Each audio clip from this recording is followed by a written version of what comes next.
Bismillahirrahmanirrahim. Assalamualaikum warahmatullahi wabarakatuh. Waalaikumsalam.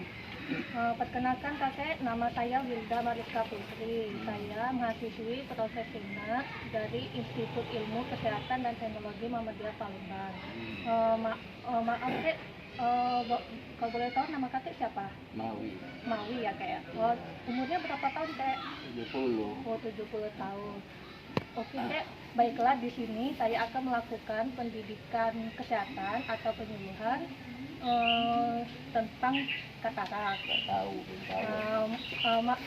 Maaf kek, sebelumnya kakek tahu nggak di sini katarak itu apa? Tahu. Kalau kakek misalnya nggak tahu katarak, di sini saya akan menjelaskan katarak itu apa ya kek ya. Katarak adalah suatu keadaan di mana lensa mata yang jernih dan bening menjadi keruh ya kek ya. Kalau penyebab terjadinya katarak kakek tahu nggak? Tidak tahu. Tidak tahu kek ya. Penyebabnya itu karena proses penuaan atau usia lanjut. Penyakit lainnya pun bisa terjadi karena seperti diabetes dan kelainan bawaan, infeksi virus pada saat kehamilan. Obat-obatan yang kakek dapatkan dari rumah sakit itu dapat mengakibatkan kekeruhan lensa seperti kortikosteroid, trauma atau cedera dan rokok. Kalau jenis-jenisnya kakek tahu nggak katarak itu apa? Nggak tahu juga ya kek ya.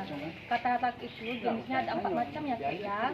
Seperti satu, katarak kongenital atau katarak yang mulai terjadi sebelum atau segera setelah bayi lahir dan bayi berusia kurang dari 1 tahun. Yang kedua itu jenisnya katarak traumatik. Itu katarak yang terjadi karena trauma atau cedera pada mata.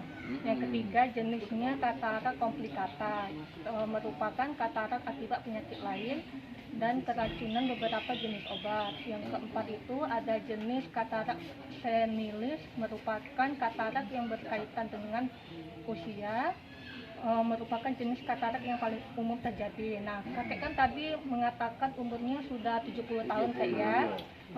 Berarti kakek itu termasuk dalam jenis katarak senilis ya kak ya. Kalau tanda-tanda katarak kakek tahu nggak seperti apa? Nggak tahu juga ya kak ya. Tanda-tandanya itu misalkan seperti ini kak ya. Yang pertama penglihatan kakek itu kabut. Yang kedua, penglihatannya itu semakin buram pada sore hari. Yang ketiga, peka terhadap sinar atau cahaya. Tambah gelap. Iya, tambah gelap ya kak ya. Yang keempat, ada tanda-tandanya itu seperti matanya itu tidak sakit dan tidak merah. Yang kelima, kadang penglihatan jadi berbayang seperti ada 2 macam bayang-bayang misalnya kak ya. Nah, lalu yang keenam tuh memerlukan pencahayaan yang terang untuk dapat membaca. Nah, lalu yang selanjutnya itu ketujuh ada lensa mata berubah menjadi buram seperti kaca susu ya kak ya. Kalau cara pencegahannya kakek tahu nggak untuk mengatasi? Nggak tahu juga kak ya. Itu cara pencegahannya itu bisa melalui satu, kakek mengkonsumsi buah-buahan yang banyak mengandung vitamin C, sayuran hijau, kacang-kacangan, susu, hati, dan lalu vitamin E kek ya. Nah, yang kedua lalu kakek harus mengontrol gula darah kakek. Nah, itu untuk yang menderita diabetes ya kek ya. Nah, lalu yang ketiga kakek jangan merokok dan menghindari asap rokok itu kek ya. Ya, lalu yang keempat tuh kakek tidak boleh mengkonsumsi kortikosteroid jangka panjang. Lalu yang kelima kakek harus mencegah trauma langsung terhadap pada mata kakek. Nah, yang keenam mengurangi paparan langsung yang terkena sinar UV kayak ya, maksudnya tuh sinar matahari.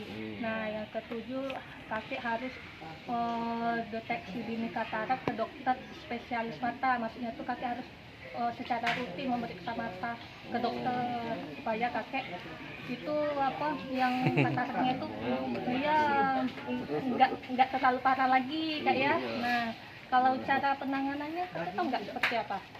Nggak tahu juga ya kak ya. Baru tahu ya. Nah, lalu ini sebulan. Berarti di sini udah kasih tahu kak ya penangannya itu. bisa sapu. ya, penanganannya itu bisa dilakukan melalui pembedahan ya Kak ya, pembedahan atau operasi. Nah, pembedahannya itu terdiri dari 2 langkah Kak ya. Yang pertama itu bisa melalui pengangkatan lensa. Lalu yang kedua bisa melalui penggantian lensa dengan lensa buatan. Maksudnya tuh lensa mata kakek tuna. Baiklah Kak ya. Di sini penjelasan saya sudah selesai. Apakah kakek ada yang ingin ditanyakan atau yang tidak kurang jelas? Enggak ada. Oh, enggak ada. Sudah jelas. Sudah cukup jelas Kak ya. Baiklah Kak ya. Kita cukupkan sampai di sini saja ya penjelasannya.